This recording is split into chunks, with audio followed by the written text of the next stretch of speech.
Bien. Y, ok. ¿Qué era la tarea?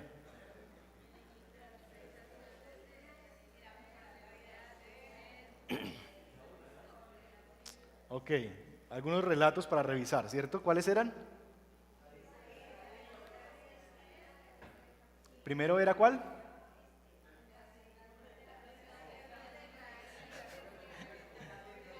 Ok, la tentación en el desierto. Tentación de Israel. Ajá, ¿cuál otra? David y Goliat. ¿Y la otra? Esther. Ok, vamos a hacer un pequeño examen. Esther. Un pequeñito examen, un examen de conciencia. ¿Cuántos hicieron la tarea? ¿Cuántos? Bueno, el resto no hicieron la tarea, entonces no lo vamos a hacer, es levantar la mano. Ok, bueno, muy importante que hagamos las tareas porque si no hacemos los ejercicios prácticos, va a ser muy difícil que podamos cogerle, como se dice, el maní al tema. Si nos quedamos en el plano de lo académico o del concepto, si no hacemos el ejercicio va a ser difícil que podamos poder avanzar en esto. Vamos a dejar la tarea pendiente porque hoy vamos a retomar por lo menos uno o dos de esos ejemplos en lo que vamos a hacer esta noche. Así que vamos a dejarlos ahí pendientes y más adelante vamos a revisarlos juntos nuevamente. ¿Listo? Un pequeño recorderis de lo que hemos dicho hasta aquí. Semana número 1, ¿recuerdan? Lección número 1. Si pudieran resumirlo en una frase, una expresión, ¿qué sería? ¿Qué aprendimos en la primera jornada?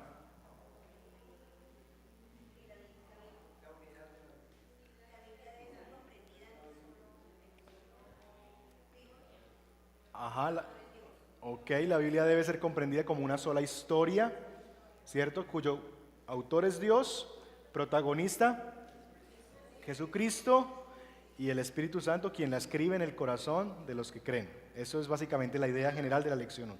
La Biblia no es una enciclopedia por tomos, la Biblia no es una serie de historias desconectadas unas de otras, la Biblia no es simplemente un libro de historia por ahí como estudiar cualquier historiador. No, la Biblia es una historia de salvación, de lo que Dios se propuso hacer, construir un reino de pecadores redimidos. Y eso es lo que tenemos desde Génesis hasta Apocalipsis. ¿Listo? Lección número 2, ¿qué aprendimos la semana pasada? ¿De qué se trata la historia? ¿Es una historia de qué? Es una historia de redención, ¿cierto? Entonces, vimos cómo hay un tema que enlaza toda esa historia y el tema es el Evangelio. Y es básicamente cómo Dios va a redimir su pueblo, ¿cierto? Y vimos 4 momentos importantes en esa historia, 4 etapas. ¿Cuáles eran?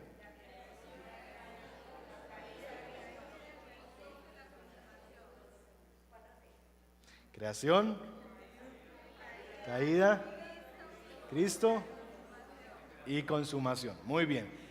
Que básicamente esos 4 son como 4 puntos importantes o 4 peajes, parajes importantes para entender toda la historia bíblica. Y que en algún punto de esos cabe cualquier pasaje de la Escritura, ¿cierto? Y que debemos entenderlo de acuerdo en qué etapa de esas están. Que el periodo más grande es el periodo que se da entre la caída y Cristo, por lo menos en la narración bíblica, caída y Cristo. Y decíamos y nos preguntábamos, bueno, si el problema está en Génesis 2 y la solución en Mateo, ¿por qué la Biblia nos deja el resto de los libros? ¿Cierto? ¿Y por qué simplemente después de Génesis 3 no viene ya Mateo capítulo 1? Porque si en Génesis capítulo 3 está el pecado, ¿cierto? ¿Por qué ya en el capítulo 4 no nos presenta la solución? Que es Cristo, ¿cierto? ¿Por qué tenemos la ley? ¿Por qué tenemos los profetas? ¿Por qué tenemos los escritos? ¿Recuerdan? A ver, escucho. Era el propósito de Dios. ¿Y cuál era el propósito de Dios detrás de dejarnos esos libros? Convencernos de pecado, ¿sí? Entonces está el escenario de que necesitamos darnos cuenta que el problema no solamente fue de Adán y Eva, sino que también nosotros repetimos la historia, ¿cierto? Que nosotros también estamos inmersos allí. ¿Y qué más? Que no podemos resolver el problema. Es decir, no solamente que el problema no es de otro, sino que el problema es mío, y no solamente que el problema es mío, sino que yo no puedo resolver el problema del pecado por mí mismo. que lo tratamos de resolver por la vía de cumplir la ley. Entonces los judíos se comprometían a cumplir la ley, trataban, los gentiles se desviaban de la ley, se hacían irreligiosos o no religiosos, y ambos creían en un sentido que podían llegar ya sea a adorar al verdadero Dios o a hacerse sus propios dioses. Pero ambos caminos eran equivocados, y lo que la ley, los profetas y los escritos nos muestran de diferentes maneras es que todos nosotros intentamos solucionar el problema y no podemos, y que lo único que nos lleva a la esperanza a ver cuál es la solución al problema es Cristo Jesús. ¿Cierto? ¿Estamos bien hasta ahí? ¿Claro? Muy bien, entonces lo que hoy vamos a hacer ya es, vamos a dedicarnos el día de hoy y la próxima sesión a tratar de responder la pregunta: ¿cómo predicar a Cristo en el Antiguo Testamento? Es decir, ya vamos a ver el cómo. Lo que vimos en las primeras 2 lecciones es un poquito el contexto de el marco general, por llamarlo de alguna manera, y ahora vamos a entrar a un marco mucho más específico. ¿Creen ustedes que puedo predicar un sermón cristiano sin mencionar a Cristo? No, ¿cierto? Si decimos que somos cristianos, desde cualquier pasaje que estemos en la Biblia, necesitamos hablar de la obra de Cristo. Yo no puedo hablar de una historia sin mencionar al protagonista, la historia estaría mal contada, ¿cierto? O referirme a algo en la historia sin tener en cuenta que yo ya conozco el final de la historia. Entonces será muy importante. Vamos a leer algunos pasajes que nos van a recordar esa verdad. Así que vamos a buscar primero Lucas capítulo 24, versos 26 y 27. Y alguien con voz resonante que lo pueda leer. Lucas 24, versos 26 y 27.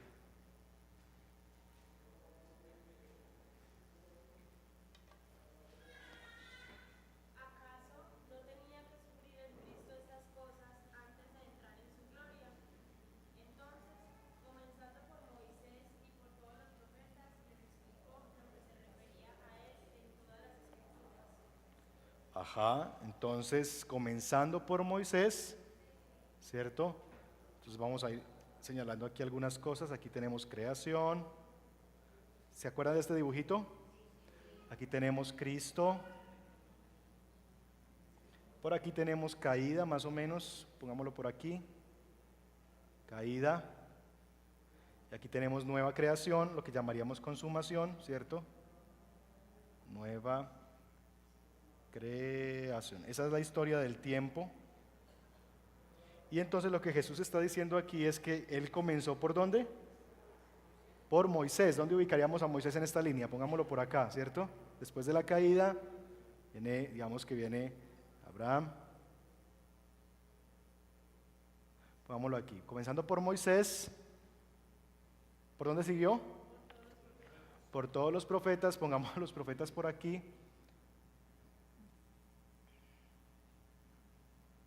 Cerquita. Entonces estos profetas, comenzando por Moisés y por todos los profetas, les explicó lo que se refería a él en todas las escrituras. Así que básicamente lo que está diciendo es los 5 libros del Pentateuco, ¿cierto? Moisés, lo que enseñó Moisés. Y los profetas, que son otros tantos libros, ¿cierto? Póngale ustedes los anteriores y los posteriores. La mayoría de los libros, creo que son excepto 7, aparte del Pentateuco, hacen parte de los profetas, están incluidos allí. Es decir, casi que te está diciendo, todo el Antiguo Testamento se refiere a mí. Y lo que Jesús hizo es explicarles cómo esos textos se referían a él. Romanos capítulo 3, verso 21 y 22, otra persona que lo pueda leer. Romanos 3, versos 21 y 22.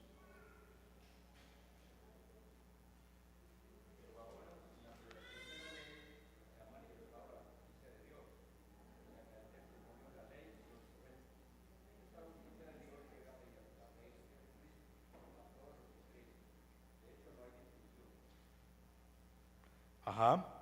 Entonces, tal como se prometió tiempo atrás en los escritos de Moisés y en los profetas, Dios nos ha mostrado cómo podemos ser justos ante Él sin cumplir con la ley, ¿cierto?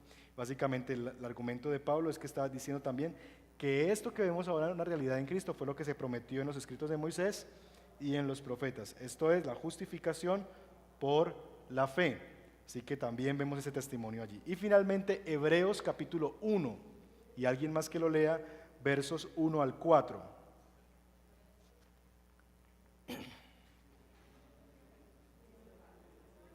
Hebreos capítulo 1, versos 1 al 4.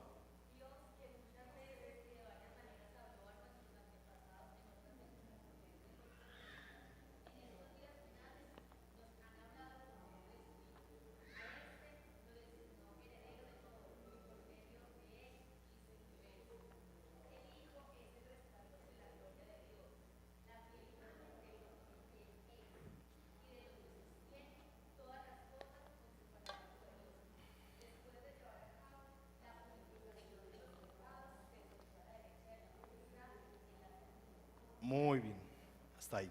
Muy bien, entonces, Dios que muchas veces y de muchas formas nos habló en el pasado por medio de los profetas, sigue el tema, ahora nos ha hablado por medio de Dios. Lo que todos estos textos nos están diciendo básicamente y nos están recordando es que debemos procurar predicar cada texto de la Escritura, particularmente cada texto del Antiguo Testamento, teniendo en cuenta a Cristo, que es el protagonista, ¿cierto? Entonces, varias preguntas serán importantes al tratar de poder llegar a Cristo en el Antiguo Testamento. ¿Dónde está este texto en la historia de la salvación? Es decir, yo estoy estudiando la historia de la tentación en el desierto, ¿cierto? Digamos que eso corresponde a mucho del escenario de Moisés por aquí. Ese texto aparece por acá. Lo que yo tengo que preguntarme es cómo, número uno, ¿dónde está ese texto en la historia completa? Es decir, aparece después de la creación, después de la caída, después de Abraham, Moisés, y empieza a darse este escenario, ¿cierto?, de la tentación, pero también no solamente eso, sino también qué papel juega ese texto en la revelación del plan de Dios. Porque noten que esto se va desarrollando como un plan. Recuerdan que yo les mostré una fotografía donde había algo como esto, creación es así, luego viene caída, y luego viene como la esperanza de Abraham, la ley, los profetas, y por aquí hay un tiempo en que Israel vuelve y cae, y va al exilio, y está parte del tema de los profetas, y aquí hay como una línea puntuada, que es las profecías de que vendrá un Mesías, de que Dios va a restaurar el reino. Bueno, eso es como se va construyendo la historia bíblica. Entonces lo que yo tengo que pensar es, ese texto que yo estoy predicando, ¿en qué punto de esa macro historia está en el texto, ¿cierto? Está en la Biblia. Y luego, ¿cómo puedo ver yo a Cristo desde ese punto? ¿Cómo yo puedo entender al retroceder la película y ver ese texto en particular, cómo puedo llegar a Cristo? Eso es lo que vamos a tratar de entender hoy. Y eso es lo que nos vamos a proponer, por lo menos, iniciar hoy. ¿Habla cada texto bíblico de Jesús? Esa es una pregunta diferente. ¿Habla cada texto bíblico de Jesús? ¿Qué piensan ustedes? ¿Quiénes votan por el sí? Hagamos un plebiscito aquí. ¿Cuántos votan por el sí? ¿Habla cada texto de Jesús? ¿Cuántos votan por el no? Pues ganaron los del no. No sé en el plebiscito, pero esta vez ganaron los del no. Sin embargo, cada texto bíblico sí tiene caminos que nos deben conducir a Cristo. Es decir, no en cada pasaje yo ya puedo decir, aquí ya veo a Cristo, no. Pero sí desde cada pasaje de la Escritura hay caminos como cuerdas que yo puedo conectar de alguna manera para llegar al Salvador. Como dirían por ahí, todos los caminos conducen a Cristo en este caso. Lo que vamos a hacer hoy es estudiar por lo menos 2 de esos caminos. La próxima semana estudiaremos otros 2 o 3 de algunas maneras en que cuando yo estudio cualquier pasaje, y hoy vamos a hacer algunos ejercicios y ejemplos del Antiguo Testamento, cómo yo puedo llegar a conectarlos con la obra perfecta de Cristo y con la vida de Cristo.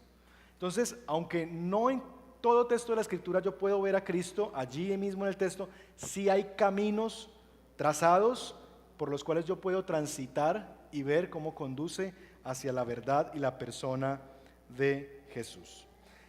Esto es muy importante porque deberíamos aclarar en este punto que antes de implementar cualquier método de poder ver a Cristo en el texto, es importante haber hecho primero un estudio del texto. ¿Cuál es la tentación que nosotros tenemos?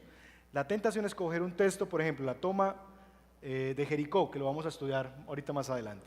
y entonces como estamos desafinaditos porque acabamos de salir del curso del Evangelio en toda la Biblia, entonces yo ni siquiera estudio la historia, sino que de una vez estoy buscando es a Cristo. ¿Y dónde veo a Cristo? ¿Y dónde veo a Cristo? Ese debería ser el paso final. El paso inicial debería ser, yo debo estudiar ese texto en su contexto y hacer un estudio histórico, geográfico, es decir, cómo aparece el texto cultural para poder descubrir el significado de ese texto ahí en ese punto. Entonces, mi primer interés con cualquier pasaje es entenderlo aquí, antes de ir a buscar a Cristo. Esa aclaración es muy importante porque vamos a tener la tentación después de un curso como esto de inmediatamente hacer un salto de aquí a acá. ¿Recuerdan que regularmente lo que hacemos nosotros es un salto de aquí a acá al oyente? Entonces lo que tratamos de enseñar a la gente es que dice en la tentación en el desierto, ¿qué me dice a mí hoy? Y nos saltamos la cruz y no tuvimos a Cristo en cuenta para nada. Pero el otro peligro que podemos tener cuando hacemos un curso como este es inmediatamente ir aquí y ni siquiera habernos quedado aquí a entender primero el texto en su contexto. Dos formas o dos caminos que vamos a aprender hoy para predicar a Cristo desde el Antiguo Testamento. El primer camino que se traza y que podemos trazar para llegar a Cristo es a través de los grandes temas de la Biblia. Grandes temas. Yo puedo predicar a Cristo desde el Antiguo Testamento a través de los temas que tiene la Biblia. ¿Cómo así? La Biblia tiene grandes temas que dominan el contenido de la Escritura, ¿cierto? Por ejemplo, el pacto, el tema del amor de Dios, el juicio de Dios, el tema de la culpa, el templo, el reino de Dios. Son temáticas que son temas muy grandes que yo puedo ver en toda la Biblia y que yo podría entonces, al considerar esos grandes temas, hacer conexiones del pasaje a través del tema con la persona de Jesús. Al tener en cuenta ese asunto del tema, yo debería hacerme las siguientes 3 preguntas y van a aparecer en pantalla. Siguientes 3 preguntas. Ajá. Siguientes 3 preguntas. Ahí. Número 1. ¿Cuál verdad sobre Dios y su obra salvífica se revela en este pasaje? Esa es una primera pregunta cuando trato de llegar a Cristo a través de temas. Yo estoy estudiando este pasaje. Vamos a tomar el ejemplo para irlo haciendo con ejemplos, la toma de Jericó.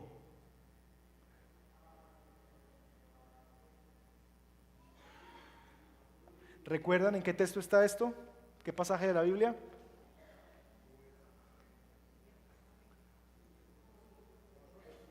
Josué, capítulo 4. ¿Quién da más?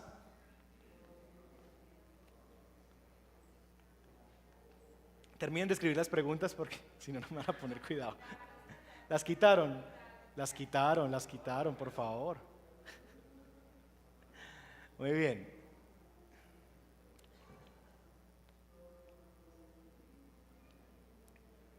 Escriban las preguntas para que puedan poner atención aquí.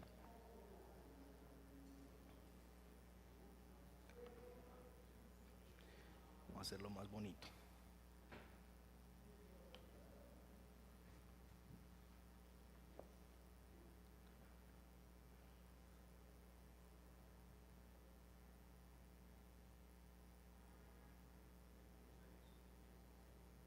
¿Capítulo qué? Ok, entonces está en Josué,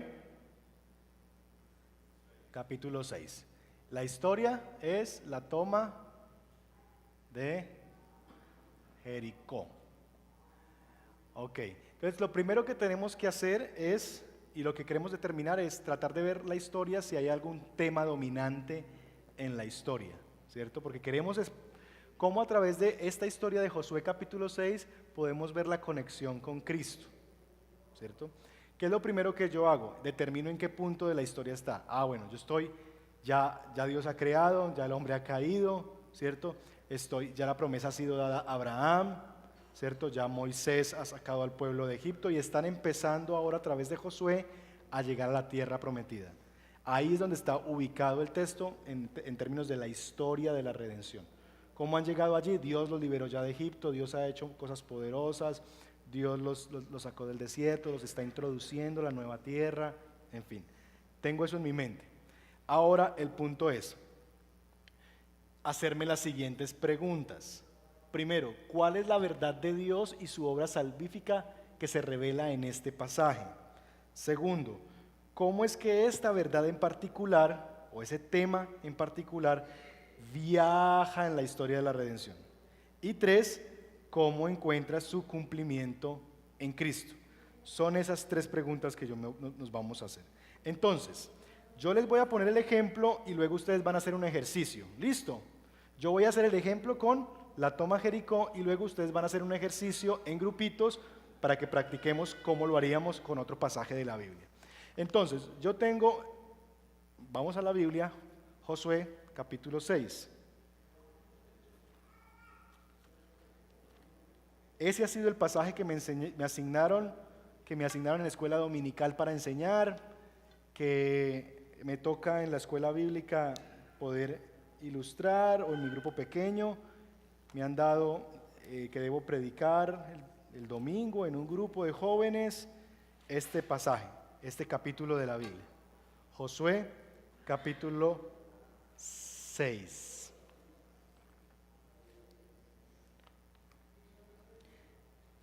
Lo que vemos en Josué capítulo 6 básicamente es la historia de una toma militar, ¿cierto? Es básicamente el tema. Ahora bien, yo les hago una pregunta: ¿por qué Dios mandó? Que lo que pasa aquí es que Dios manda exterminar, ¿cierto?, a todos los que viven en esa ciudad. ¿Por qué Dios pide que tomen esa ciudad y pide que todos sean destruidos en esa ciudad? ¿Cuál es la razón por la que Dios pide eso? ¿Por el pecado? ¿Para evitar que se contaminen? ¿Que se mezclen? ¿Hay alguna evidencia en el texto, si lo pueden ver rápidamente, de la razón? ¿Pueden ver algo? En una miradita rápida.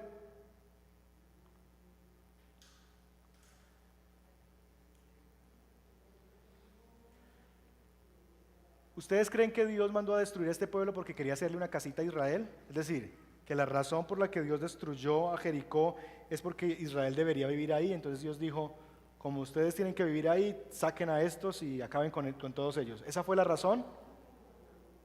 No, ¿cierto? Esa no fue la razón. Mucho cuidado con eso, porque muchas veces nos acercamos a la Biblia teniendo a Israel en un escenario de nada de lo que Dios hace, ninguna doctrina de Dios puede anular otra. La doctrina de la elección de Dios no puede anular la doctrina de la justicia de Dios. Entonces sí, es cierto que Israel es el pueblo elegido de Dios, pero la razón por la que viene destrucción a Jericó no es porque Israel sea la nación a la que Dios va a bendecir y apoyar. La destrucción viene a Jericó es por el pecado de esa nación cananea.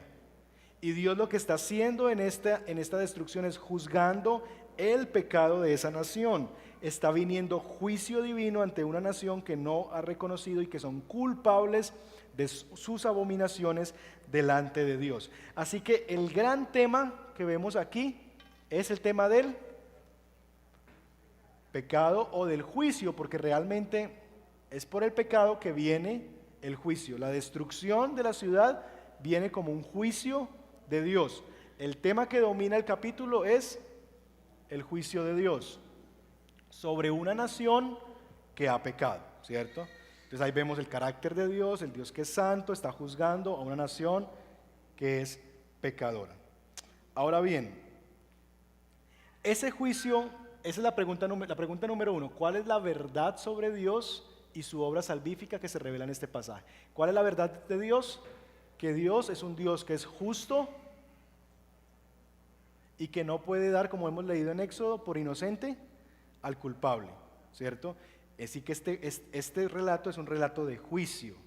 Si quisiera enlazarlo en un tema principal, sería el escenario del juicio. Dios había prometido que castigaría el pecado de ellos y Dios lo está cumpliendo. Ahora bien, ese juicio de Dios no solamente se queda en este relato, sino que si ustedes leen el libro de los jueces, el tema de Josué, perdón, el tema del juicio se sigue repitiendo. Capítulo tras capítulo Dios está juzgando la maldad del pueblo, pero no solamente la maldad del pueblo, sino la maldad del mismo pueblo de Dios, ¿cierto? ¿Recuerdan cuando toman del anatema quién es juzgado? El mismo pueblo de Israel, porque este no es un asunto de que es el pueblo de Dios o no es el pueblo de Dios, es un asunto del carácter de Dios. Así fuera Israel o fuera otro pueblo, el juicio de Dios se ve manifiesto.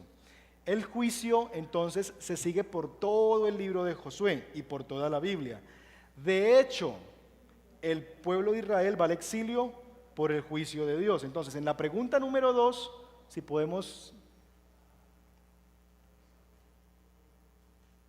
¿Cómo es que esta verdad en particular viaja en la historia de la redención? Entonces empezamos a verlo, ¿cierto? Entonces, ¿qué vemos aquí en este pasaje? ¿Qué verdad de Dios? El juicio de Dios. ¿Cómo lo vemos? Una nación pecadora es castigada por el justo juicio de Dios. Pregunta número 2. ¿Cómo es que esta verdad en particular viaja en la historia de la redención? Bueno, vemos que Dios no juzga solamente naciones paganas, sino que Dios también juzga a su propio pueblo. Y en el libro de Josué, en el libro de Jueces y en el desarrollo de la historia del pueblo de Israel, vemos que Dios sigue juzgando. De hecho, el pueblo de Dios, Israel, va al exilio por causa del juicio de Dios. Ahora lo que ha pasado a Jericó, que la nación está siendo destruida, le pasa al mismo pueblo de Dios. ¿Recuerdan? Cuando los invasores llegaron, ¿cierto? Y destruyen la nación, destruyen el templo, y ellos son llevados cautivos ¿a dónde? A Babilonia y a Siria, depende del reino que esté hablando. Entonces, el mismo pueblo de Dios vivió el juicio por la misma razón por la que Jericó vivió su juicio. Entonces, ¿cómo se desarrolla el tema del juicio? Número 1, el tema del juicio tiene que ver con el carácter de Dios. Dios tiene que juzgar la maldad. Número 2, la elección no anula la justicia. Ay, pero que el pueblo de Dios no lo juzga. No, sí lo juzga, y de hecho le pasa lo mismo que le pasó a Jericó, ¿cierto? Número 3, la justicia se revela. Revelar, ese revelar es con V, ¿cierto? Se revela por causa del pecado. Entonces, lo que estamos viendo es cómo se desarrolla el tema del juicio a lo largo de toda la historia de la redención. Entonces, en un momento Dios juzga a unas naciones paganas, sí, pero también en el desarrollo de la historia Dios termina juzgando a su propio pueblo, Israel, el pueblo elegido, por la misma razón. El pueblo ha pecado, ¿sí? Y ustedes pueden recordar varios relatos, cuando Dios le dice, si ustedes hacen esto y cumplen mi ley, yo les daré esto, pero si no lo hacen, entonces yo los volveré, y todo esos temas que ustedes ya conocen. Hasta que el tema del juicio llega hasta el Nuevo Testamento. Juan capítulo 3, verso 16 y 17. Porque de tal manera amó Dios al mundo, que ha dado a su Hijo unigénito, para que todo aquel que en él crea no se pierda, mas tenga vida eterna. ¿Qué dice el verso 17? 17.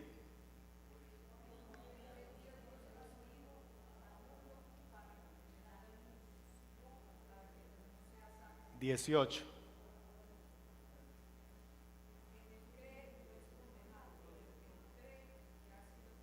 Ok. Ajá. Ok, entonces lo que está diciendo el pasaje de Juan capítulo 3 es que el tema del juicio sigue viniendo, ¿cierto?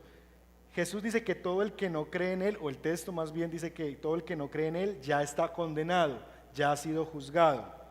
Pero no solamente habla de juicio en este pasaje, sino también habla de esperanza. Es decir, ya el tema del juicio llega a toparse con la realidad de la persona y la obra de Jesús. Cuando dice que ha venido para que todos crean en Él y no se pierdan y tengan vida eterna, despierta una esperanza, un camino en medio del juicio. Y ya el libro de Romanos nos va a decir entonces, y nos va a enseñar en Romanos capítulo 3, verso 21, que todos estamos bajo la condenación, que tanto judíos como gentiles estamos bajo el justo juicio de Dios, por cuanto todos, ¿qué hicieron? Y todos entonces están destituidos de la gloria de Dios. Y solamente, este es un mundo que está incendiado y solamente tiene una puerta de escape, y la puerta de escape se llama Cristo Jesús. Entonces, y ya en Apocalipsis capítulo 14 se nos habla de un juicio final. Entonces, notan cómo el tema del juicio se va construyendo. Tengo una microhistoria del juicio. Dios juzgando a Jericó. ¿Por qué lo hace? Por el pecado. ¿Por qué lo hace? Porque Dios es santo y Dios debe juzgar la maldad. Pero el tema del juicio no solamente se ve aquí, sino cómo se sigue revelando en la historia de redención. Bueno, yo sigo viendo en la historia de la Biblia que Dios sigue revelando su juicio por las mismas razones. Por el pecado, sea de quien sea del pueblo elegido o del pueblo o de una nación pagana, ¿cierto? Y por la misma razón, es por causa del pecado. Y el juicio de Dios se da dando. Y el juicio de Dios viene en destrucción, el juicio de Dios viene en castigo, el juicio de Dios viene en condenación, el juicio de Dios viene en, básicamente, muerte. Ese es el patrón que vemos a lo largo de la Biblia. Llego al Nuevo Testamento y me encuentro que en Jesús se me dice lo mismo, que el que no crea en Él ya ha sido juzgado, está condenado, ¿cierto? Pero llego a Romanos, y en Romanos entonces sigo viendo que el mundo, todos estamos condenados y todos estamos bajo el juicio de Dios porque todos hemos pecado. Es decir, Jericó también soy yo también debería ser destruido porque yo también pequé. Pero el mundo es un Jericó completo y la única puerta de salida que tiene Jericó es Cristo, ¿cierto? Estoy hablando de Jericó en términos de comprender desde la historia que arrancamos, ¿cierto? La única puerta de salida que tiene este mundo se llama Jesucristo, que es a través de Él que vamos a poder salir. Entonces ahí ya estamos llegando a la tercera pregunta. Next. ¿Cómo encuentra su cumplimiento en Cristo? Por lo menos estas dos propuestas, ¿cierto? El tema del juicio alcanza el Nuevo Testamento y está estrechamente ligado a la obra de Cristo, y el tema del juicio final. Entonces allí ya empezamos a trazar ese escenario de cómo este relato encuentra su cumplimiento en Cristo. El juicio que se relata sobre Jericó es uno de esos juicios bíblicos que apuntan al final de la historia. A la luz de toda la Biblia, la única manera de salir bien librado del juicio es mediante la obra redentora de Cristo Jesús. Entonces, pastor, sí, ya entendí, ¿cierto? El tema, ya vi el tema, vi que es juicio, ya lo llevé por toda la revelación bíblica, sí, ya lo logré ver en la persona de Jesús y cómo Cristo es la solución a ese tema y el cumplimiento de ese tema. Pero ¿cómo lo enseño? Entonces, al enseñar esta historia podemos hacer varias cosas. Número uno, podemos hacer énfasis en cómo Dios es un Dios justo. Entonces, cuando yo le estoy enseñando al niño la historia de la toma de Jericó o al hermano en la iglesia, yo puedo decirle, mire, vemos en esta historia el carácter de Dios. Dios es un juez justo. Y nosotros, Jericó, ¿por qué fue juzgado Jericó? Por su pecado. ¿Usted es un pecador? Sí. Entonces, ¿qué cree que usted merece? ¿Merece una suerte distinta a Jericó? También. Entonces, ¿qué aprendemos del relato? Que Dios es un juez justo, que yo soy pecador y lo que yo merezco es la misma suerte que Jericó, ser destruido por el poder y el juicio de Dios. Que nosotros lo único que podemos hacer ante esa realidad de juicio es poner nuestra esperanza en Jesús, que nos dice el texto del libro de Romanos, que llevó toda la ira de Dios sobre sí mismo. Él se llevó toda la ira de Dios sobre sí mismo. En esta historia, recordarán ustedes que hay una persona que se salva, una familia. ¿Cuál es? Rahab. ¿Por qué se salva Rahab?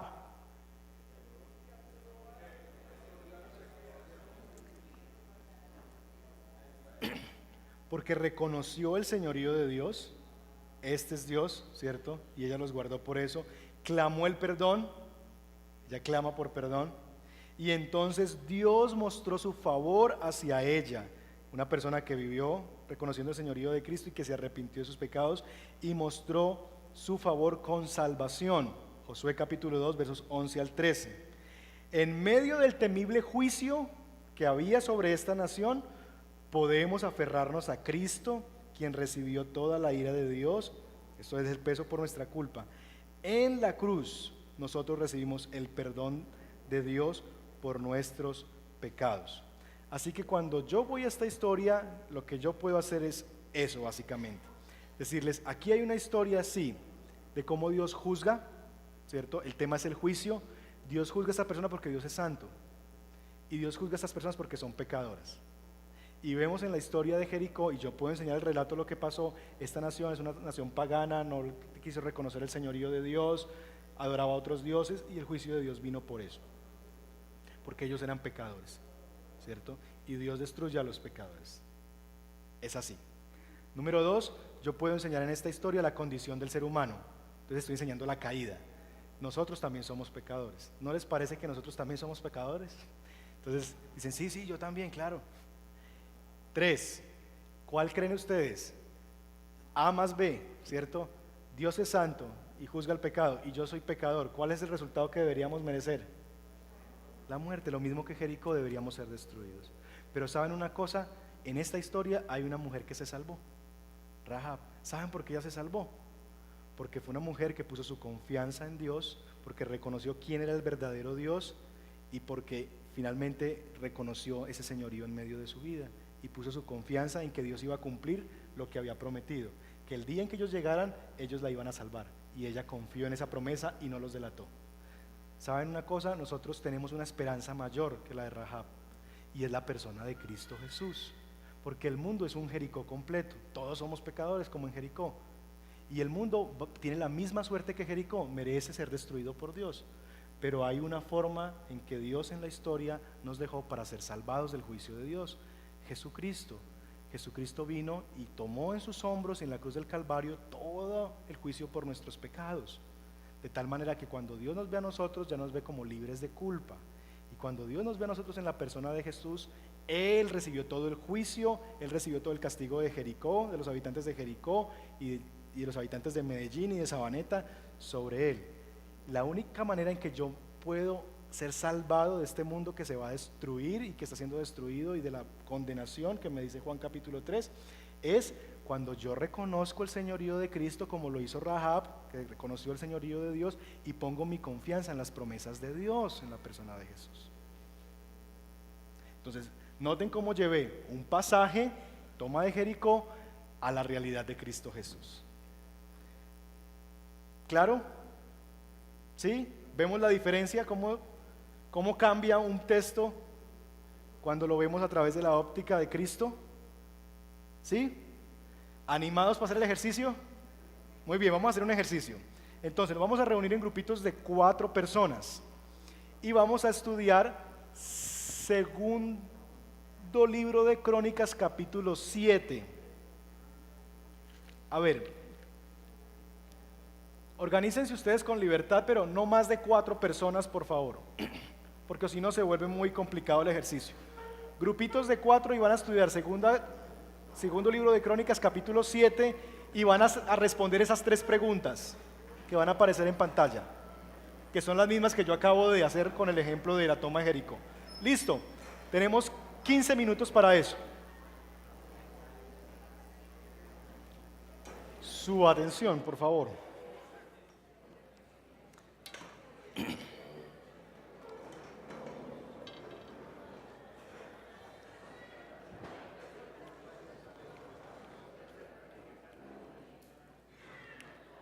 Bueno, ¿cómo nos fue con el ejercicio? ¿Fácil? ¿Difícil? ¿Ya hay una propuesta? ¿Tienen una propuesta para hacer? Ok. Bueno, vamos a tratar de construirlo juntos, así que si usted quiere intervenir, levanta la mano y ser lo más conciso posible ante la pregunta, ¿cierto? Para que nos rinda el tiempo del ejercicio. Entonces, el texto era segundo libro de Crónicas, capítulo 7. La historia que se nos narra allí es la dedicación del templo, ¿cierto? Por parte de Salomón. ¿Cuál sería el tema que domina? Ok, entonces tenemos temas, propuestas de temas. A ver. Pacto, adoración,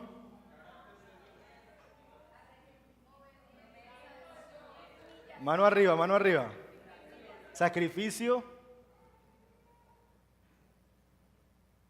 ¿Qué más? Juicio. Ok. El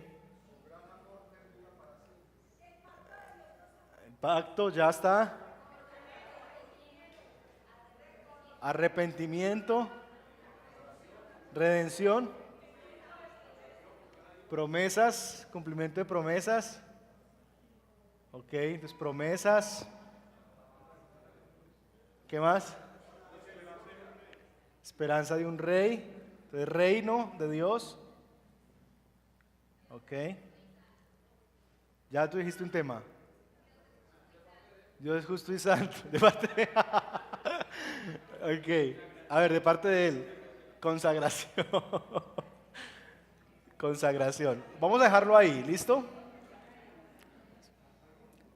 Ok. Entonces, cuando hablamos de temas, tratemos de pensar, pues en la Biblia hay muchos temas, ¿cierto? Y cuando nos acercamos al texto, cuando hablamos de temas, hablamos de grandes temas, es decir, cosas que sean demasiado grandes en la historia, que podamos verlo a lo largo de todo el texto, ¿cierto? Yo creo que estas propuestas, la mayoría de ellas las veo viables, ¿cierto? No sé el tema del juicio, porque aquí el centro, la idea central no es tanto el juicio de Dios, sino casi que todo lo contrario, es un escenario más bien de mostrar el amor, la bondad, la fidelidad de Dios, que les permite a ellos tener un templo ahora y Dios va a habitar en medio de ellos, ¿cierto? Pero el resto, sacrificio, no sé si hay tanto la descripción de los sacrificios allí, pero digamos que sí hay un escenario de un pacto, sí hay el escenario de un escenario de adoración, del reconocimiento de quién es Dios, unas promesas, un reino de Dios, ¿cierto? Porque está el tema del rey y de consagración. Muy bien. Digamos que el tema más obvio y no está ahí es templo. El templo es un tema, no, pero está bien, o sea, no es que la otra esté mal. Solo que, digamos que trabajemos con el tema del templo, ¿cierto? El tema del templo. Entonces, al considerar el tema del templo, ¿qué vemos? ¿Cuál es la verdad de Dios y la obra salvífica en este pasaje? Que Dios ha venido o Dios ha permitido, se ha querido que se le construya un lugar para Él habitar, ¿cierto? Entonces hay una remembranza. ¿Dónde más en la historia de Israel había algo como eso? Tabernáculo, ¿cierto? Hubo un tiempo donde Dios también habitó en una tienda y lo que hay allí entonces es el desarrollo de cómo Dios y el pueblo se fue organizando cada vez más como una nación y ya no era en tienda, sino que ahora Dios va a tener un esplendoroso lugar donde habitar que sería el templo. ¿Qué representa el templo en términos de la obra de salvación? La presencia de Dios. Dios está en medio de nosotros. Dios está en la gloria de Dios. Dios está aquí con nosotros. Tener un templo era decir, en un sentido, en la cultura en la que Dios se revela, este es nuestro Dios y Dios está con nosotros. Y este es nuestro Dios. Entonces allí hay un escenario de que mucho de la forma en que se construía el templo también revelaba quién era el Dios al que esa nación adoraba. Y las características que se le dan y todo lo que va desarrollando la forma en que debía ser el templo, que Dios mismo es en un sentido también el que como en el escenario del tabernáculo es el que da las medidas y esto. Aquí también hay unas cosas que Dios mismo se asegura que estén allí, es porque Dios quiere asegurarse que en ese lugar va a estar. ¿Cómo es que esta verdad en particular viaja a través de la historia de la redención?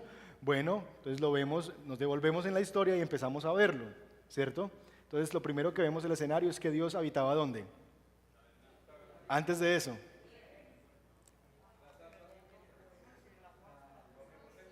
En la creación, ¿dónde andaba Dios? ¿Cuál era el templo de Dios? El Edén. La creación, Dios estaba en toda la creación, ¿cierto? Dios se movía y andaba con Adán y Eva por todo el Edén, el paraíso, como si fuera su casa. Dios vivía allí con ellos, en medio de ellos. Pero llegó la caída y ya tenemos este escenario y Dios empieza a presentarse de formas diversas, ¿cierto? Entonces vemos lo que son algunas apariciones que Dios hace en la historia, ya sea a través de lo que se llama antropomorfismo, que Dios empieza a tener como características humanas, se nos empieza a describir cosas como ese tipo, o de personas que se aparecen, recuerdan que Abraham, que vio un hombre, que yo no sé qué, que debajo del árbol, empieza a adquirir algunas formas y empieza la presencia de Dios a hacerse en una zarza ardiente, en un monte, y empezamos a ver cómo la presencia de Dios, ¿cierto? Que es la verdad teológica detrás del tema del templo, Dios está con nosotros, empieza a manifestarse. Llega a habitar en el escenario del tabernáculo y empieza a construirse, ¿cierto? Y yo puedo ver. Básicamente lo que queremos ver allí es cómo se desarrolla el tema. Hay un escenario donde el pueblo de Dios es llevado al exilio, ¿recuerdan también ese escenario? Y allí entonces el pueblo, parte de lo que pierde su identidad es porque ha perdido el templo se ha ido, ¿cierto? Llegamos al Evangelio y en el Evangelio encontramos Juan capítulo 2, verso 14, que es el texto de predicación del próximo domingo en adelante. Y Jesús dice la siguiente declaración: destruyan este templo y en 3 días lo levantaré. ¿A qué se estaba refiriendo? A él mismo. Muy bien.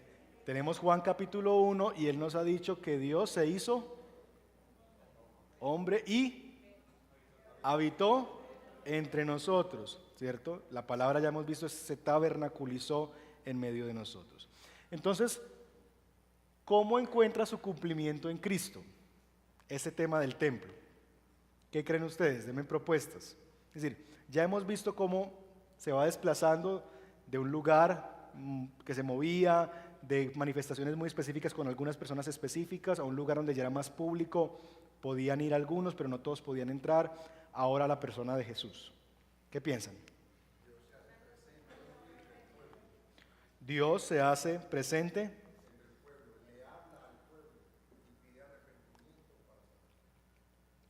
Ok, ¿qué más?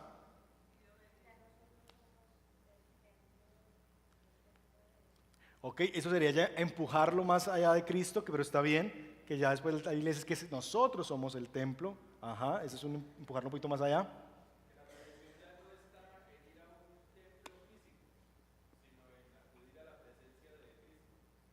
Ujú. Ajá, ok, ¿qué más?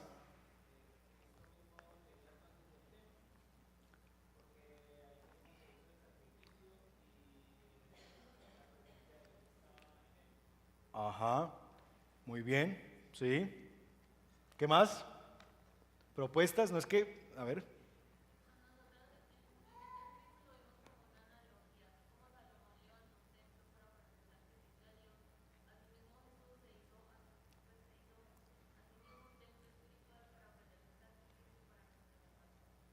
Ok, muy bien. Entonces, de nuevo, escenario, estoy enseñándolo a un grupo. Tengo este texto para enseñar. Tengo los niños, tengo la escuela bíblica, tengo mi grupo de mujeres, lo que sea. Y estoy enseñando este texto. Lo primero que yo debo hacer es tratar de entender el texto en su realidad, ¿cierto? Pero finalmente yo tengo en mente que esto está en el marco de algo más grande, ¿cierto? La historia de la redención y que eso tiene que ver con Cristo, que yo debo llegar a eso. Lo primero que yo debo hacer es tratar de entenderlo en su contexto. Entonces aquí hay todo eso que ustedes han dicho. Aquí hay un pacto, un compromiso. Aquí hay un escenario donde se reconoce que Dios es el Dios de Israel, ¿cierto? Aquí hay un escenario que es un lugar donde se van a ofrecer los sacrificios que Dios quiere y como Dios quiere. Aquí hay un escenario de las promesas de Dios que se cumplen porque Dios había prometido que su presencia iba a estar en medio del pueblo. Y también está la promesa allí del reino de Dios, que me parece muy, muy interesante esta propuesta, de ver también que detrás de él iba a asegurarse la dinastía, ¿cierto? De que vendría, detrás de Salomón, Dios iba a asegurar que vendría una sucesión de reyes que serían básicamente ya la persona de Jesús como el hijo de David, ¿cierto? Entonces, enseñarlo desde ahí como Dios habitaba en un lugar y Dios se proveyó un lugar para que el pueblo fuera alrededor de ese lugar y ofreciera sacrificios, etcétera, etcétera, etcétera. Segundo escenario es, ese lugar se acabó y aunque ese lugar fue destruido, la presencia de Dios en un sentido no fue que se fue de en medio del pueblo. Se había retirado en un escenario en medio del pueblo por el pecado del pueblo, porque la presencia de Dios no puede habitar en medio de un pueblo que es pecador.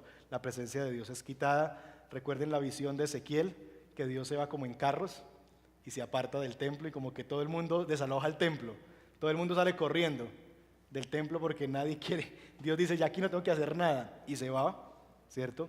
Y la visión que nos narra ya el Evangelio de Juan es que en la persona de Jesús entonces es como si Dios estuviera regresando con todos sus coroticos otra vez a vivir en medio del pueblo.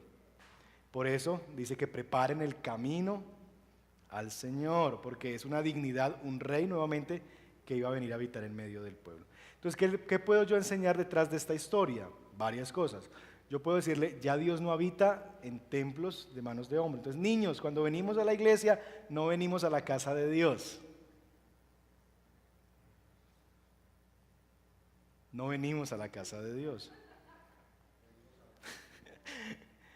Niños, no estamos en la casa de Dios, porque Dios ya no tiene una casa física, ¿cierto? Porque esa casa fue destruida, el templo fue acabado, ya Dios no habita en un solo lugar, en 4 paredes. La presencia de Dios habitó en una persona plenamente y fue la persona de Jesús, ¿cierto? Toda la plenitud de Dios, y me va a decir el libro de Colosenses, habitó en Él. Él es la presencia de Dios. Y ¿saben una cosa? Él estuvo en las tierras de Galilea y caminó por aquí en medio de nosotros. Y vimos su gloria, la gloria como el unigénito Hijo de Dios. Pero ¿saben una cosa? Nosotros no solamente podemos pensar de que alguien más lo vio, sino que esa persona, cuando nosotros creemos en Él, viene a vivir en nosotros por su Espíritu Santo. Y Él a venirse a vivir a nosotros, nosotros nos convertimos en ese lugar donde Dios habita. ¿Y sabe dónde vive Dios ahorita? En tu corazón. Y tu vida es templo de Dios en la persona de Jesús. Entonces, cuando quieras ir a buscar a Dios, ¿tienes que ir a algún lugar, venir a la iglesia? No necesitamos ir a un lugar específico, ¿cierto? No necesitamos hacer ciertas, porque Dios ya no habita allí, Dios habita en mi corazón. ¿Que debemos congregarnos? Sí. ¿Por qué? Porque es que nos reunimos con las personas que son pueblo de Dios, ¿cierto? Y todavía debemos hacerlo. Hebreos capítulo 11, si no estoy mal, 9, 11 o 10. Pero básicamente, si es el escenario de decir, número 1, ya el templo se encarnó, toda la plenitud de Dios, ya no vivían cosas hechas por manos de hombres, sino el mismo Hijo de Dios, ¿cierto? Y ese fue destruido y resucitó, ¿cierto? Pero al creer en Él, la vida de Jesús, dice la Biblia que estamos en Cristo y la vida de Dios viene a nosotros, Jesús viene a nuestra vida por la obra de su Espíritu y la presencia de su Espíritu, y cada uno de nosotros nos convertimos en casa de Dios. Es decir, que la presencia de Dios nos está asegurada. Yo no voy a un lugar donde está la presencia de Dios. Yo vivo en la presencia de Dios por la obra de Jesús y al creer en el Evangelio. Así que yo vivo en la misma presencia de Dios cada día de mi vida. Porque yo estoy en Él y Él está en mí. ¿Más o menos? ¿Sí? ¿Cambia un poquito? Ok. Muy bien. Okay. Trataré. No soy muy bueno enseñando niños, pero bueno. 2. Desde 2. Entonces, lo primero es a través de temas. Escoger grandes temas. La segunda forma, que es la que vamos a ver, tiene que ver con a través de lo que llamaríamos el momento de la historia de la redención. Es un poquito largo, pero es así. ¿Cómo enseño a Cristo? Desde el momento en la historia de la redención. O a través de los actos de redención de Dios, como quiera. Momento o actos de redención de Dios. Recuerden que la Biblia es 3 cosas, o en la Biblia tenemos 3 cosas. Número 1 es revelación. Eso quiere decir que es iniciativa exclusiva de Dios darse a conocer. Yo no puedo conocer a Dios por mis propios medios. Dios se tiene que dar a conocer. Y Dios ha decidido darse a conocer en su palabra y también en la persona, pues, de su Hijo, de una manera más perfecta o terminada, más bien final. 2, esa revelación ha sido progresiva. Es decir, de nuevo, noten que la Biblia es una historia que se va construyendo. Es progresivo. Por eso muchas veces no entendemos por qué aquí ese mismo tema de por qué no vino en Génesis capítulo 4 y ya, sino porque hay como una progresión que uno va viendo como que la historia se va desarrollando y es progresivo, progresivo, progresivo, progresivo, hasta que llega a su cumplimiento en la persona de Cristo Jesús. Entonces es una revelación que es progresiva y que también es redentora, porque la forma en que Dios se revela o se da a conocer es a través de actos de redención. La forma en que Dios se da a conocer en la humanidad es a través de actos de redención, perfectamente a través de un redentor, la persona de Cristo Jesús, quien es el que rescata a su pueblo. Entonces, trataré de explicarlo con este gráfico para poderlo comprender, digamos, de una manera tal vez un poco más sencilla. De nuevo, tenemos el comienzo, creación, y el final, nueva creación, ¿cierto?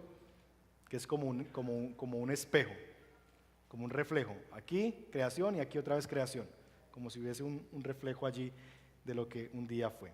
En medio de eso, ¿qué tenemos?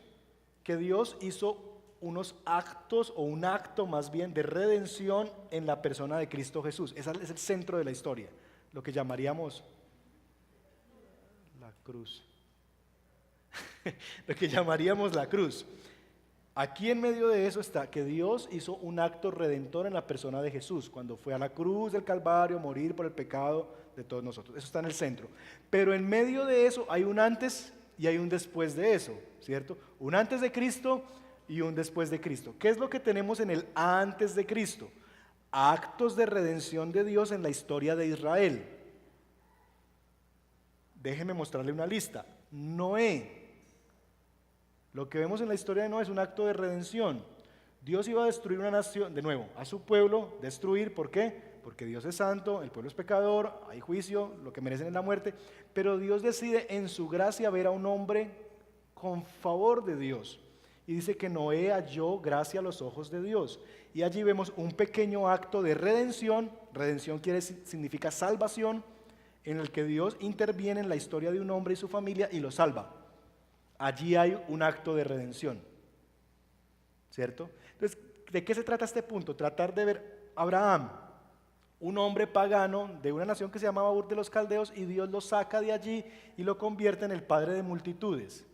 Eso es un acto de redención. Dios salvó a un hombre y su familia y lo usa para un plan. Y seguimos. Jacob, ¿cierto? Que iba a ser destruido por su hermano, todo el tema, siendo un engañador. Entonces, José.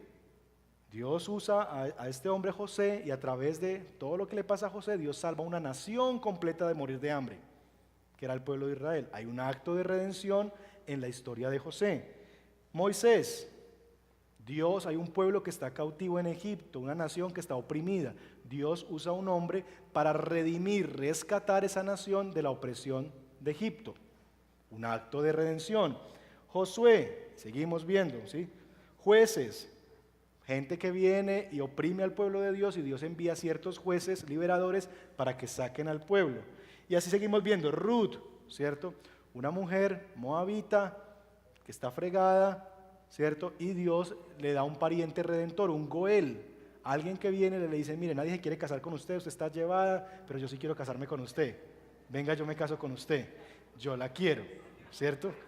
¿Por qué les da risa? ¿Por qué se rieron? Bueno, pues estaba llevada porque no tenía ni siquiera que comer, esa es la razón. Pero ¿cuántas quisieran ese pariente redentor? Dios, envíame un Goel. Está bien, oremos al Señor por Goeles. Dios le envía tremendo Goel, un hombre rico, Booz, adinerado, que la rescata, compra no solamente su vida, sino bueno, todo ese tema, y termina siendo pues parte de la genealogía de Jesús. Esther, ¿cierto? Una nación también, el pueblo iba a destruirse por causa de un consejo de uno de los del rey. Bueno, Daniel, Esdras, Nehemías, y llegamos al central, que es Jesús. Y luego vemos ya entonces, en los que tenemos en negrilla son actos particulares de redención de Dios en la historia del pueblo de Israel. ¿Estamos claros en eso? Actos de redención. ¿Qué es lo que tratamos de hacer aquí? Tratar de ver cada uno de esos actos, cómo se relacionan con el gran acto de redención de Dios en la persona de Cristo Jesús. Es decir, cómo yo puedo entender este pequeño acto que Dios hace aquí a la luz del gran acto de redención que hace Dios en la persona de Cristo Jesús. Lo que les voy a proponer es un ejemplo desde la historia conocida de nuestro querido amigo el rey David. Y era un ejemplo que ustedes iban a desarrollar en sus tareas. David y Goliat. Antes de eso, quisiera animarles nuevamente y recordarles, cuando estudiamos estos actos de redención o cuando estudiamos desde los temas, yo debo tener en cuenta que hay que estudiar el pasaje teniendo en cuenta 3 niveles de la narración y van a aparecer en pantalla. 3 niveles de estudio.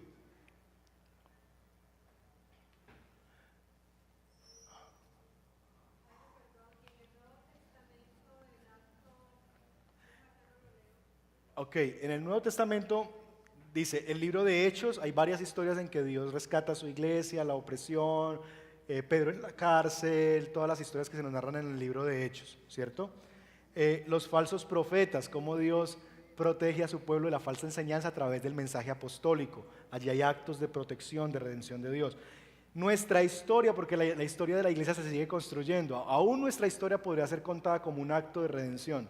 Y cómo yo puedo relacionar mi historia o la historia de mi congregación local con la obra de Cristo. Eso, digamos, en un escenario testimonial. Y finalmente la segunda venida, que es cuando realmente todas las cosas volverán a ser como al principio. Porque recuerden que vivimos en el ya, pero todavía no. Vivimos en el ya, pero todavía no. ¿Ya somos salvos? Sí. ¿Ya somos santos? Sí, pero todavía no como se esperaría, ¿cierto? Entonces estamos apuntando hacia eso. Entonces los 3 niveles son los siguientes. Lo primero que yo debo hacer al considerar un texto de la Biblia es estudiarlo en la historia que se nos narra en el texto. Es decir, ¿qué me dice eso ahí, en ese punto de la historia? Todavía no pienso en Cristo ni en nada más. Estoy estudiando el pasaje aquí. 2, el segundo nivel, donde empujo el texto, es la historia narrada y su historia para Israel. Si estoy estudiando una de estas historias, ¿qué importancia tiene la historia de José para la nación de Israel?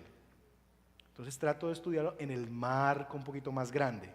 Y 3, finalmente, cómo eso se relaciona con el marco de la historia de redención.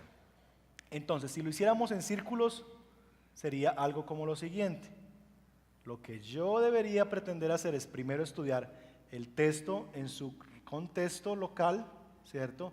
Luego en la historia de Israel, hablando de Antiguo Testamento, que es lo que nos ocupa hoy, y luego en su relación con la persona y obra de Jesús. Esos son los 3 niveles. Primero estudio el texto aquí, luego lo veo cómo se relaciona con esto y luego lo veo cómo se relaciona con esto. Eso es lo que hemos hecho casi que toda esta noche. ¿Estamos claros hasta ahí?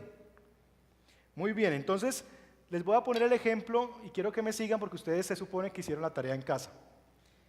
Con primer libro de Samuel, capítulo 17.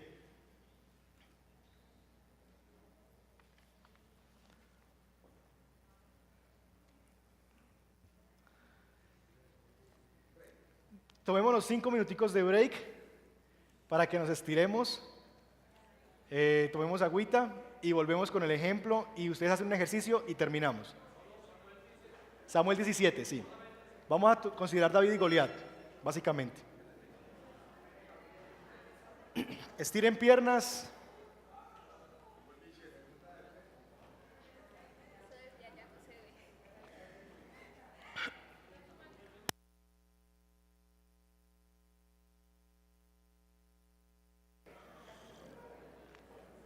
La historia es una historia muy conocida, es la historia de David y Goliat, ¿cierto? Una historia que enseñamos mucho, que hemos enseñado mucho,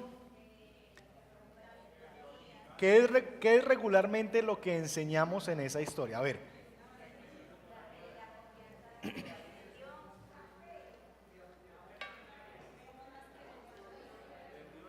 Aquí hay niños de escuela dominical. ¿Algún niño de escuela dominical? Ok, bueno, a ver, Lorena, ¿cómo recuerdas que tus profes de escuela dominical te enseñaban la historia? ¿Qué era la lección que tú aprendías? Ok, con Dios éramos más que vencedores. Ok, ok, Miguel, ¿qué recuerdas tú que te enseñaron?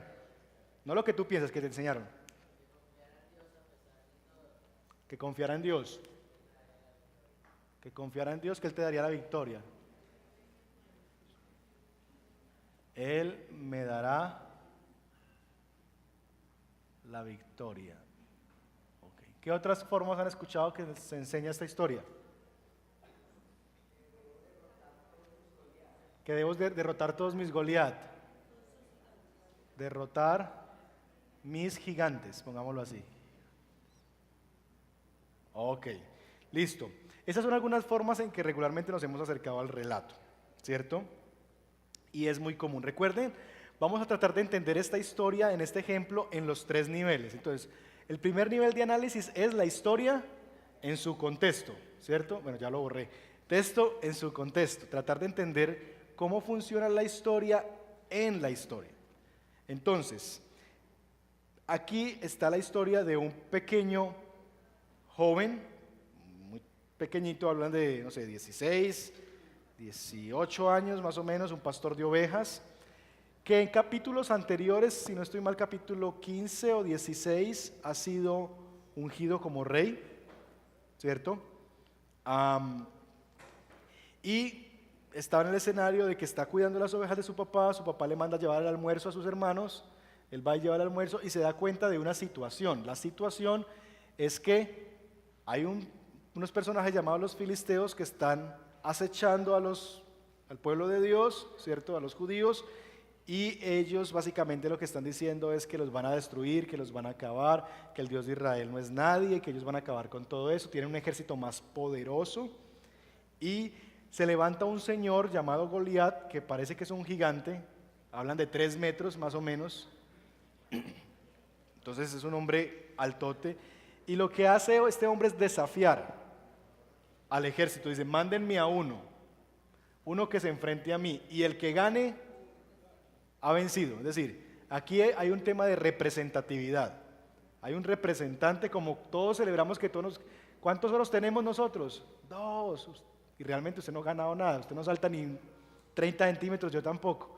Pero todos sentimos que saltamos 15 metros ¿con quién? Con Catherine Ibargüe, ¿cierto? Lo mismo pasaba allí, el pueblo no iba a ganar nada, el que ganara era él, y él iba a representar la victoria de todo el pueblo. Entonces está ese desafío y David se da cuenta de eso y David dice, yo voy y peleo contra él, ¿cierto? Entonces, en el primer escenario, la tentación que nosotros tenemos y un camino equivocado y tentador es entender la historia como si Dios nos estuviera llamando a nosotros a ser valientes como David. Entonces, niños, miren la valentía de David. Nosotros somos llamados por Dios a tener la valentía que tuvo David, que él dijo, aunque cuando todos tenían miedo, yo sí voy y lo hago, yo pelearé y lo venceré. Porque ¿saben una cosa, niños? Nadie pisoteará a los hijos de Dios, y que Dios está buscando hombres valientes como David que defiendan sus intereses.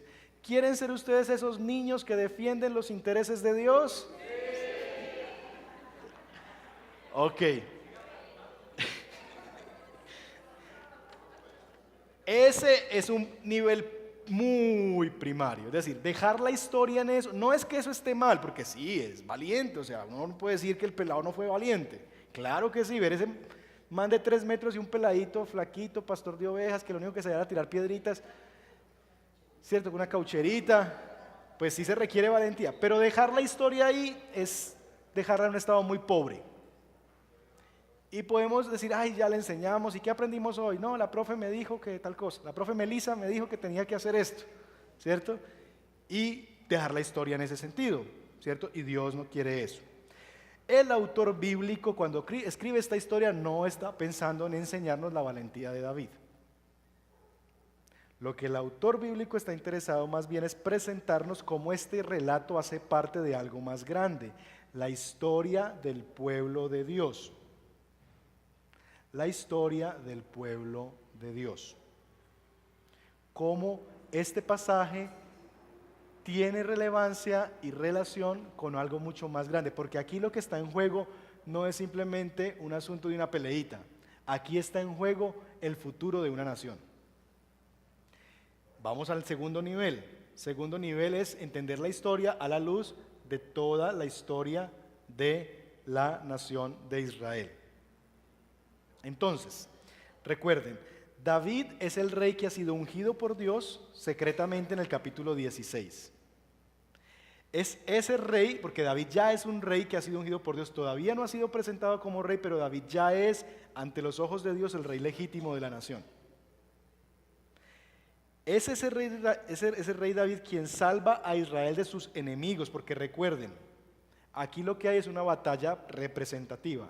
Goliat representa a los filisteos, David va a representar al pueblo de Dios. Entonces, el rey del pueblo de Dios, David, el rey que ha sido ungido secretamente, va a derrotar al representante del pueblo pagano, Goliat, a los enemigos de Dios. Saúl, que es el rey que está siendo destituido, no pudo salvar a su pueblo. Saúl es el que todavía tiene la corona, pero que ya ha sido destituido y desechado por Dios. Mientras que el rey David, que es menospreciado por los demás, porque los hermanos dicen, usted vino a burlarse, usted qué va a poder, ¿cierto? Todo el mundo se burla de él, el mismo Goliat lo mira y le dice, mejor mándeme los perros, ¿cierto? ¿Para qué me mandan este chinche a pelear contra mí? ¿Cierto? Ese rey, que aunque menospreciado por los hombres, es el que salva a Israel y le proporciona tranquilidad ante la opresión de sus enemigos. Así que lo que vemos aquí es que Dios usa a David, el rey ungido, para salvar y para dar la victoria a toda la nación de Israel. Aquí no solamente es la victoria de David, es la victoria del pueblo de Dios sobre una nación pagana. De Dios que se levantó un rey, ¿cierto? Que nadie quería y que todos desechaban, que ni siquiera el mismo profeta pensaba que era él, porque él pensaba que debía ser otro, ¿cierto? Y es el último que le presentan y dicen, bueno, pues por descarte creo que es este, ¿cierto? Porque ninguno de los demás Dios me ha dicho que sea, es este. Ese David es el que termina siendo la persona que Dios usa para poner a salvo toda una nación que es la nación de Dios. Ese es el nivel 2. Dios usando a David para salvar a todo el pueblo, ¿cierto? Y cómo Dios lo usa en medio de esta realidad. Pero el texto va más allá y es el tercer nivel. ¿Qué significa esta narración en la totalidad de la historia de redención? Porque aquí hay un acto redentor. Dios redimió, ¿cierto? O salvó a Israel en esta ocasión, a través de la batalla entre David y Goliat. Dios puso a salvo a su pueblo. ¿Qué es lo que hay detrás de este acto redentor? La esencia de esta historia es que Dios es el victorioso. Si ustedes leen la historia, versos 46 y al 47 dicen lo siguiente: hoy mismo el Señor te entregará en mis manos, y yo te mataré y te cortaré la cabeza. Hoy mismo echaré los cadáveres del ejército filisteo a las aves del cielo y a las fieras del campo, y todo el mundo sabrá que hay un Dios en Israel. Todos los que están aquí reconocerán que el Señor salva, sin necesidad de espada ni de lanza. La batalla es del Señor y los entregará a ustedes en nuestras manos. Versos 46 y 47 del capítulo 17. Así que la historia que se nos está contando aquí es que Dios es el que da la victoria. Esta es la historia de un Dios que sale victorioso y que da la victoria a su pueblo. Y no solamente esto, sino que trae la salvación a su pueblo a través de un verdadero rey que ha sido ungido por Dios y que, aunque menospreciado por muchos, como diría Lucas, trae libertad a los cautivos. Y entonces en la cruz libera a todos los que estaban viviendo la opresión por sus enemigos. libera a todos aquellos que en Él creen. Entonces, ¿qué vemos en David? En David vemos aún a una sombra de lo que es un Salvador y un Redentor, como Cristo, que era menospreciado, ¿cierto? Que nadie creía en Él, que nadie se imaginaba que por la victoria de un solo hombre toda la nación fuera beneficiada, pero que en la misma realidad, en la victoria de un solo hombre en la cruz del Calvario, todos los que creen en Él somos beneficiados de su obra en la cruz del Calvario. De la misma manera, así en la historia de David, la victoria de un solo hombre significó la victoria de toda la nación de Israel. Que así como en la historia de David, nadie creía en ¿cierto? Era menospreciado por los hombres. Cristo Jesús se nos dice que fue menospreciado también por los hombres y que Él obtuvo en ese menosprecio también la victoria por nosotros en lugar de nosotros. Esta salvación que David ofreció a Israel es una salvación imperfecta. ¿Por qué? Porque después finalmente el pueblo de Dios iba a salir derrotado. Es decir, la historia sigue y David no pudo ser el rey perfecto. David murió, David entregó el reino de Israel fue acabado, destruido y finalmente el pueblo terminó en el exilio. Pero tenemos una victoria que es mayor que la victoria de David con Goliat. Y es que en Cristo encontramos nosotros el verdadero rey que nos ha liberado de la cautividad que estábamos por nuestros enemigos. ¿Quién era nuestro mayor enemigo? Nosotros mismos, el pecado, el demonio. Y en la obra de Jesús en la cruz nosotros hemos sido liberados de esos enemigos de una forma definitiva. A través de una persona, un hijo de David, ¿cierto? Cristo Jesús, el hijo de David, quien fue a la cruz del Calvario y murió por nuestros pecados. El que era menospreciado por los hombres, vino y pagó. Uno por muchos. Así que esa es la manera tal vez de llevar la historia, de empujarla de un nivel de la historia como tal, de pasar de la valentía de David a llevar la historia y agrandarla hasta el marco de verla en la historia de la redención. Aquí hay un acto de redención que me apunta a un acto de redención mayor. Dios hizo algo mucho mejor en la persona de Cristo Jesús que lo que vimos como una sombra en la vida de David y su victoria con Goliat. Entonces, vemos y agrandamos más el panorama y llevamos finalmente a las personas, a los niños, a los adultos, no a amar a ser como David, sino a admirar a Cristo Jesús como el héroe de la historia, como aquel que también derrotó y que perfectamente solucionó y me dio la victoria sobre los pecados y sobre los enemigos. ¿Preguntas?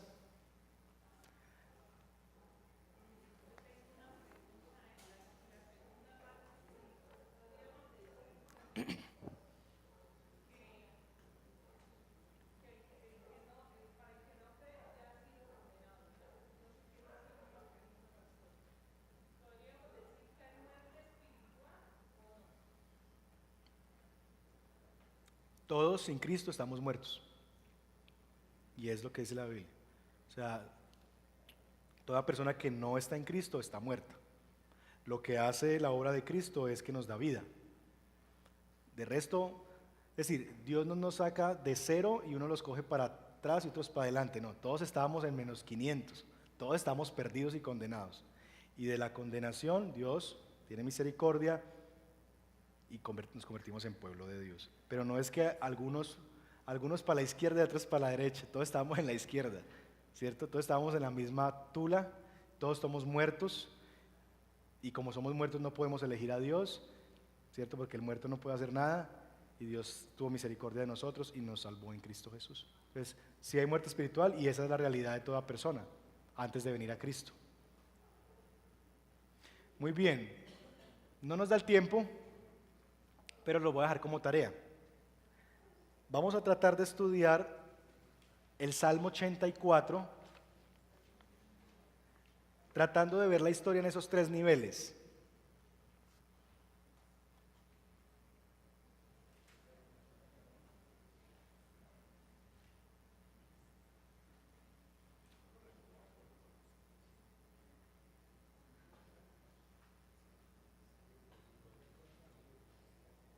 Salmo 84, entonces, en su contexto, en la historia de Israel, y cómo podríamos ver desde el Salmo 84, empujar eso hacia la revelación de Cristo, ¿cierto? En el escenario de este Salmo. ¿Listo? Ok. Lo que vamos a ver la próxima semana, para anticipar eso un poquito, es vamos a tratar de ver qué significa, cómo podemos ver a Cristo en los escenarios de tipo, es decir, qué es un tipo de Cristo. Usted ha escuchado por esa expresión, es que es un tipo de Cristo. Vamos a tratar de verlo en el tema de las promesas, promesa, cumplimiento, y una tercera forma de poder, cómo podemos llegar a Cristo a través del Antiguo Testamento. Entonces, la idea es que vamos siguiendo en el ejercicio de tomar pasajes. Yo les animo a que ustedes aún puedan, en sus lecturas devocionales, si están en el Antiguo Testamento, tratar de ver, bueno, y esto cómo, en lo que he aprendido, cómo puedo yo llevarlo de una forma natural a la persona de Jesús. ¿Estamos? Vamos a dejar unas lecturas también en la parte de atrás. Van a tener que leer 2 capítulos esta semana, capítulo 5 y capítulo 6 de un libro. No son muy largas las lecturas, no se me asusten. Si leen 2 páginas diarias, alcanzan a leer de aquí a la siguiente semana todo. 2 paginitas, se demoran 4 minutos diarios, no es mucho. Listo, vamos a orar y salimos, ¿les parece? Padre, gracias por la oportunidad que nos has dado esta noche de estar aquí. Gracias, Señor, por enseñarnos. Yo te pido, Señor, que nos ayudes a que esto se vea en la práctica. Ayúdanos, Señor, desde los que predicamos aquí al frente, los que enseñamos en cada grupo pequeño, los que enseñan a los niños. Señor, aquí está en juego mucho más que hacer una tarea bien hecha o poder aprender algo novedoso o diferente. Aquí está en juego la vida de personas, la vida de nuestros niños, la vida, Señor, de nuestros hermanos en la fe, que queremos apuntarlos a Cristo Jesús, y quienes se nos ha dado el privilegio de enseñar.